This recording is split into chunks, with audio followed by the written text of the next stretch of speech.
Let's talk about the code that we're going to find in clForm. Clearly, for those of you who have already followed some of my course, you will see that it is coming from the licensing example. But it doesn't matter. We are going to look at it anyway. It starts from the license example, and there's not the licensing code in it. So that's something that you'll find in a separate course. If you look at that example, you will see that we had to modify the parameter form clearly to switches to dynamic mode, where we can open as many records as we want at the same time. And the UI is calling the class. So we're going to look inside the form, inside the different windows, in order to see what is calling what and how. Let's look first at the declaration and the initialization of the object. That will give us a good idea about the member that we have in the class.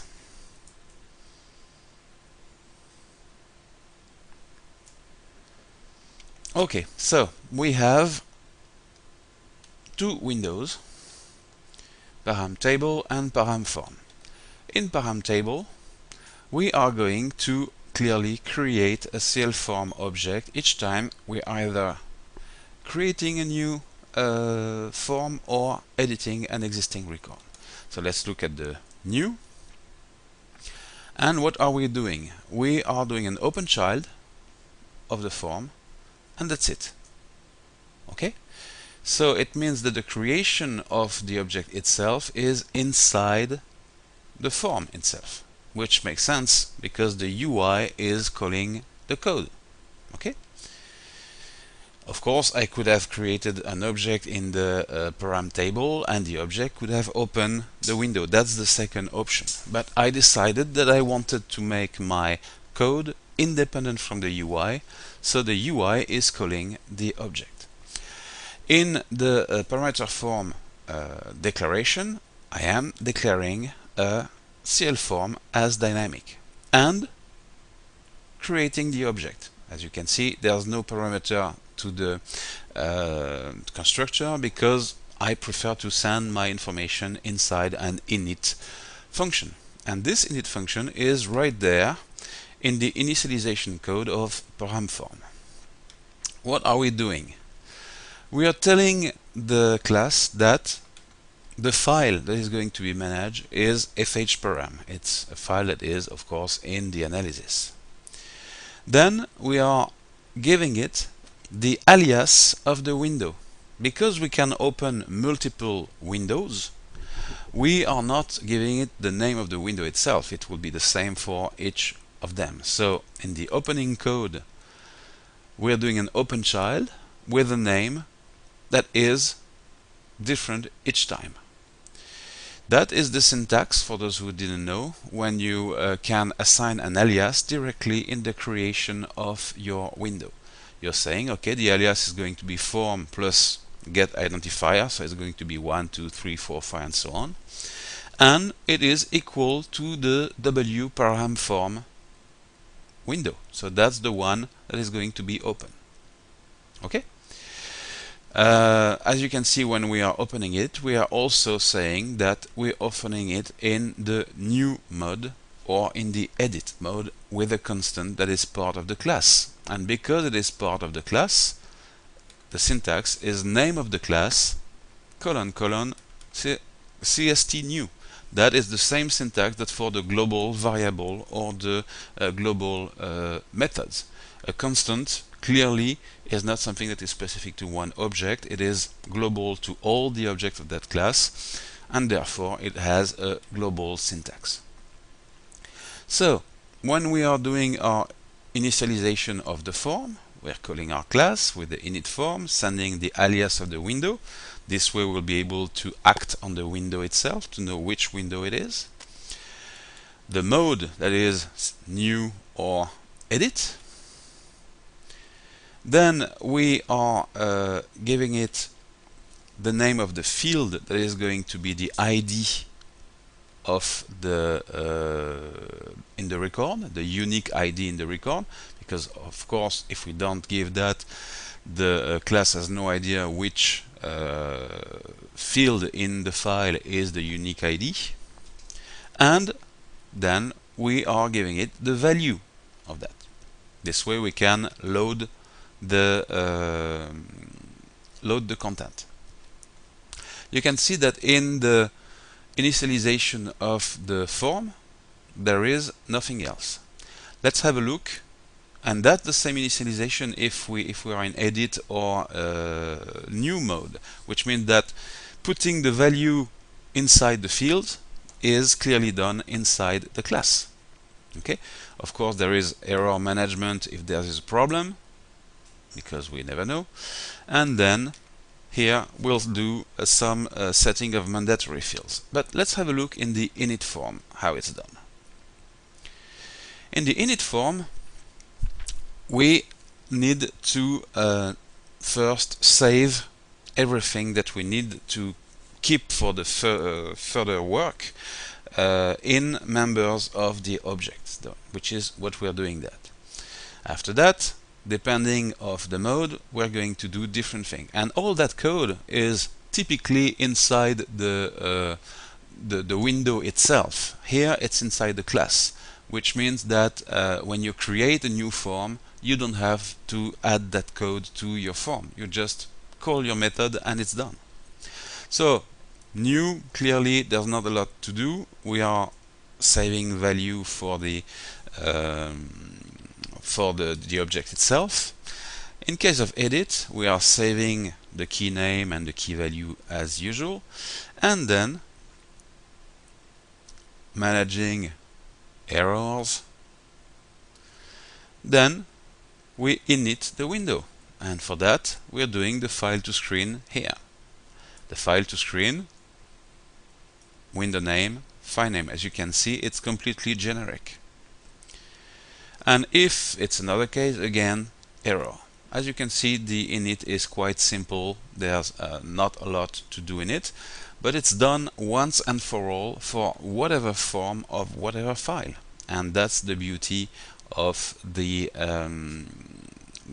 generically coding in a class.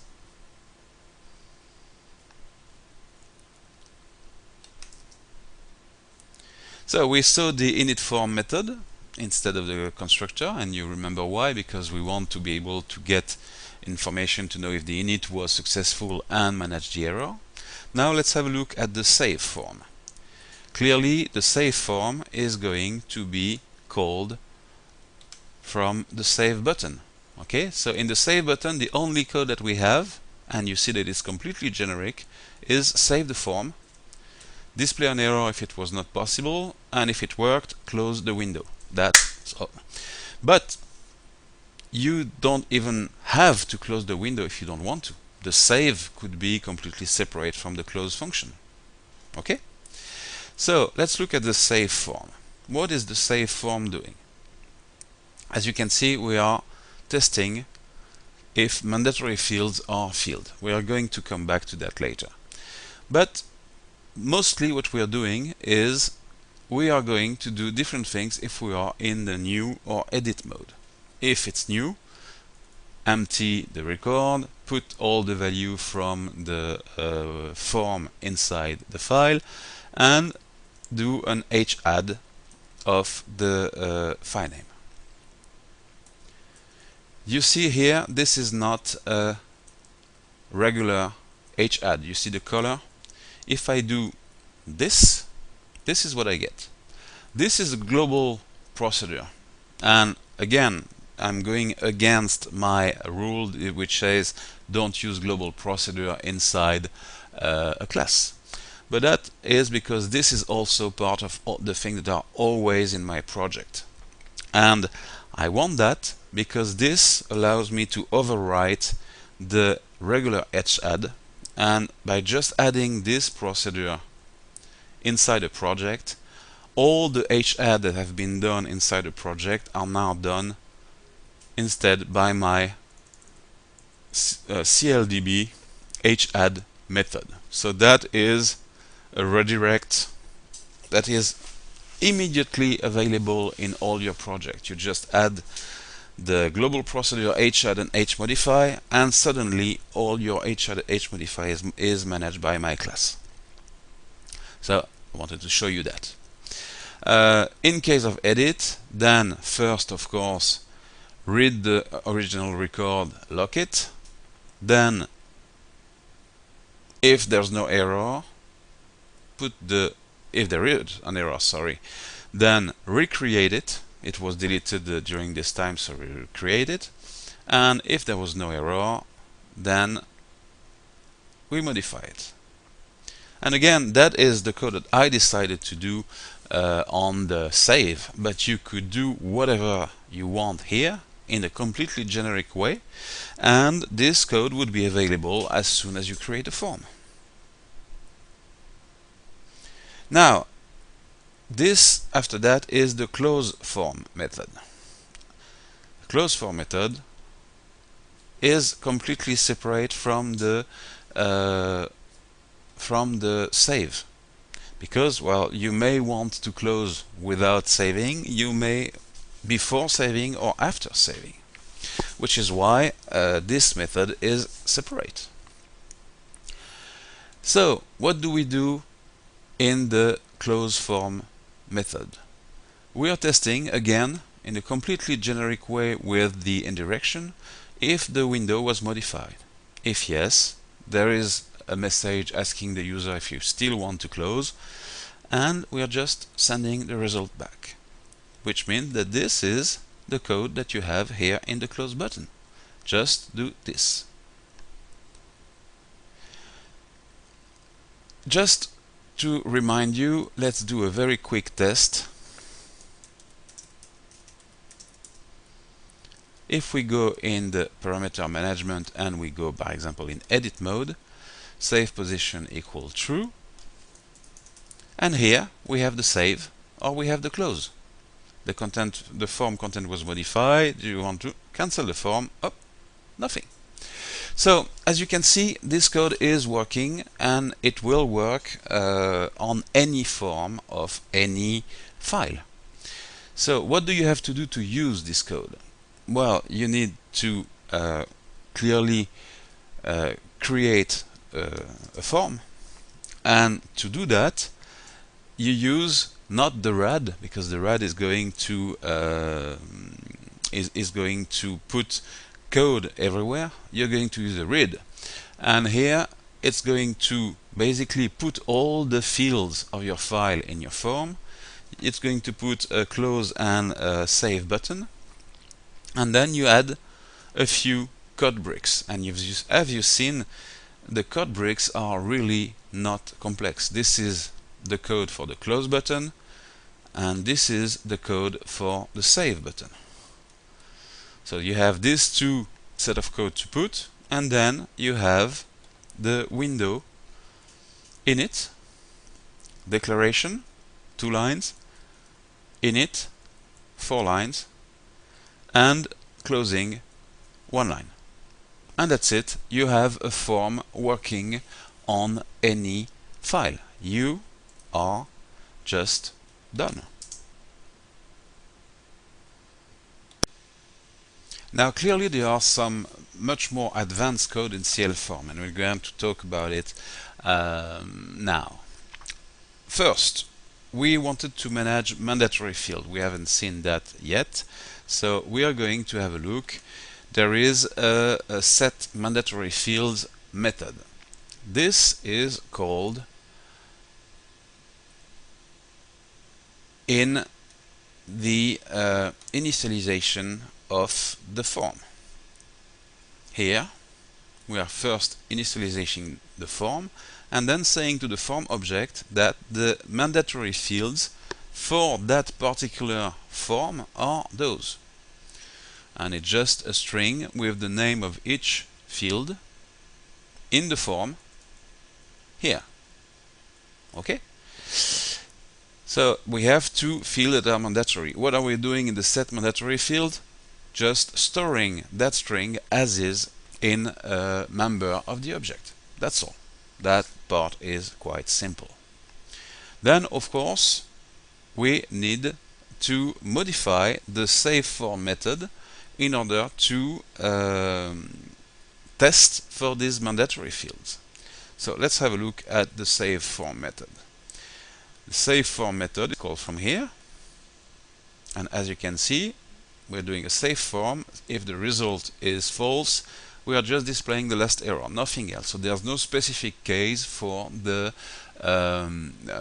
mandatory fields. So in the clForm, what are we doing? We are testing again with another method of the class are mandatory fields field, and if not, we are just returning false, which means that this mandatory field information is returned the exact same way than any other error. So what are we doing in the mandatory fields function? Well, we are looping clearly on the list of mandatory fields. Then we are looking if each of these fields contains something. If it's not the case, we are setting an error. Okay, we are putting an error code and an error message inside the error management class that we're using for everything else. And then here we are doing a screen first with the window name and the field in question, which means that after we display an error message, we will just have the cursor positioned in that specific field, and then result false. That's all. The result false takes us back here. It's false, so we are saying that the clForm is false. What is happening at that point? Well, remember that in the param form we were doing a clForm and testing if it's false. If it's false, we are displaying the last error. What is the last error? Well, in there we said that the last error has code 0, it could be anything else, and an error info. Please enter a value. Because we're going to be positioned directly in the field in question by this instruction, we don't even need to add more information, but we could. Please enter a value for field and the name of the field. It's perfectly possible. We just don't need to here, so I didn't bother with that. So this, instead of having a message displayed from inside the class and you don't know if it's going to be displayable where you are because you could be on the web, you could be this, there, the other, we are just setting the information in the error system, and we are letting the calling code, the UI code, decide how it wants to display. Instead of using the standard display last error, it could just get the error from the class, the object, with the get error code and get error info, and display it in another way. Everything is possible because, well, it's not set in stone inside the class. We're just passing the information that something is wrong, and that's all there is to the management of mandatory fields. Of course, this is a very simple example. You can do much more complex things if you need to. Now, what do we have after that in our class? Well,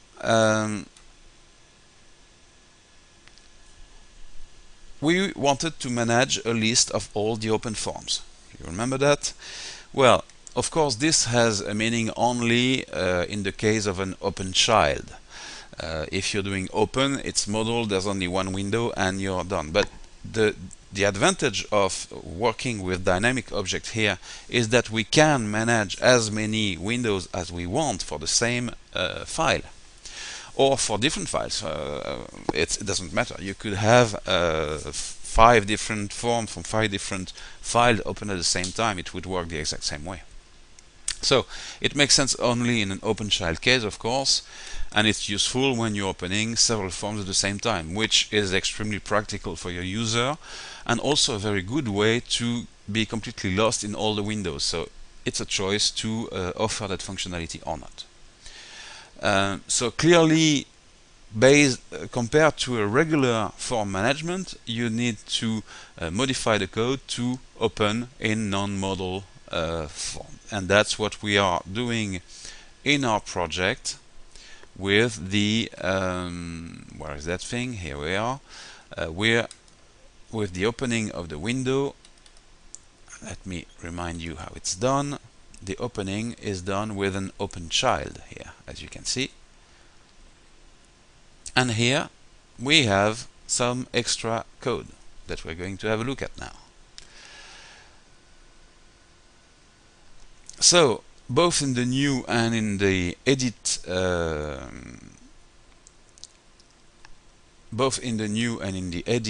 button, we need to use the open child, which is done here, as you can see. Clearly, the name of the form needs to be replaced by an alias. We already talked about that. And of course, in the form, in a regular form, you would have a static object. Here you will have a dynamic object in order to manage everything as many times as needed. We also, in order to be able to manage a list of open form, we need to add a global dynamic array of objects in the class. Let's have a look at how it's done. So we have the class. We want the clForm class. And here, look, we have something that is global, which means that it's going to be shared by all the objects. Doesn't matter. And even if you don't have an object, you will still be able to access that. This is a dynamic array of objects. And you don't even have to say of what type of object. You just say that it's a dynamic array of object dynamic. So all dynamic, and what are we going to do with that? Well, we are going to store information in it each time an object is created. And for that, we're going to create a method, register form object. This register form object is global, as you can see, and it receives as a parameter an object of the clForm class. Then what are we doing? We are managing the array, look if there's a slot empty and so on and so forth, or increasing the size of the form of the array, and we are storing inside the array the address of the object. This is an address. So when we are in the constructor that is called automatically when an object is created, we are just saying that we are putting the current object, that's this syntax here, inside a clForm dynamic, and this clForm dynamic is just an address. We are not creating something new here, we are just saying that it's an address, and we are passing that to the register. So automatically, each time I'm creating a clForm object, it is added in the array of dynamic objects. I'm keeping a list of all my objects. The exact same way, in the destructor, I'm taking the current object and I'm unregistering it from the array automatically. To do that, I'm just going through the array, looking if I find the same address here, and putting null instead of the address in my array. This equal null is not deleting anything, it's just putting another empty address in an array of addresses. That's what it is. It's just basically a list of the object. The object itself is managed somewhere else. That's just the reference.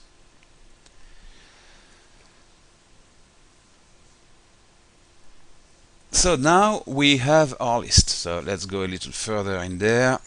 So you create the register form object, call it from the constructor, and register form object, call it from the destructor, and we have our list.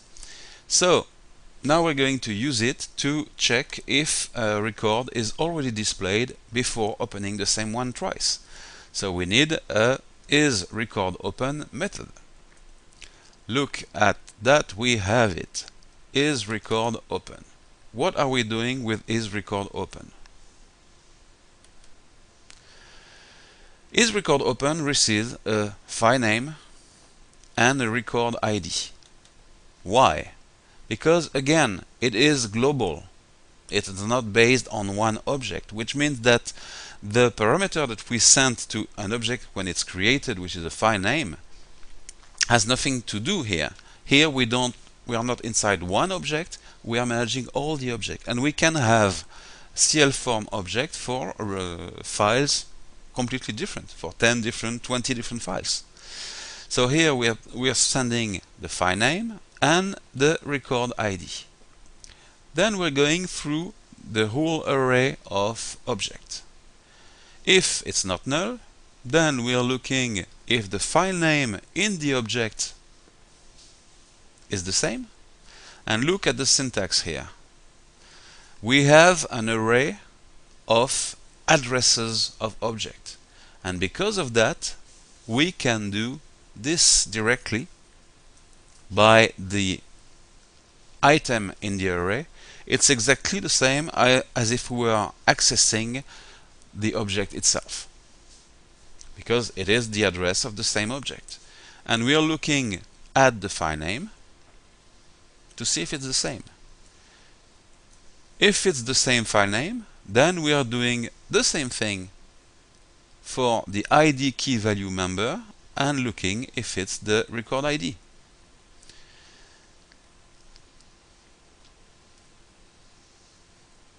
We also need, of course, to be in edit mode, because clearly you don't want to check all the form that are in creation mode where there's no record ID. So we're also checking if it's in edit mode. And all that is done by basically asking information from each object in turn.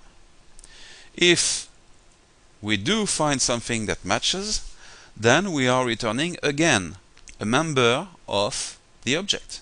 So here we have a global method going through a global, as you can see here, it's global array, going through each item of the array and returning value from one specific object, that is one item of the array. So we now have a method that is returning the name of a window. So what are we doing with it? Well, in the param table, when we're doing edit, we are opening a record. Was this record already open? Well, what are we doing? We are checking here is record open for that file and that ID. And as you can see in the syntax, we are not calling one object. We wouldn't know which one. We are calling the global method isRecordOpen for the whole class. And that's the beauty of these global methods and members. We can directly manage arrays of our object inside the same class. So if I retrieve a name that is not empty, then I'm going back to that window. If the name is empty, the record was not open, and in that case I'm opening it. And that is as simple as that. Now, another way to use that array is when you want to do some debug somewhere and you want a list of all the windows that are open. So to do that, we have another global function called getListOfForms. And again, we are going through the global array, checking if it's not null. If it's null, it means that it was an item that has been closed, so we're not talking about it anymore, and we are just getting information, the window name, the working mode if it's edit or new, the file name, the record, and putting all that in a string, and then sending back the string. So it means that in the table list button, that's all there is. You want to debug your form management and see if there are things that should be closed that are open at any time. You just ask the class itself to give you a complete status of what is going on. So that is really the advanced functionality from the clForm. As you can see, when you look at each item, it's not that complex.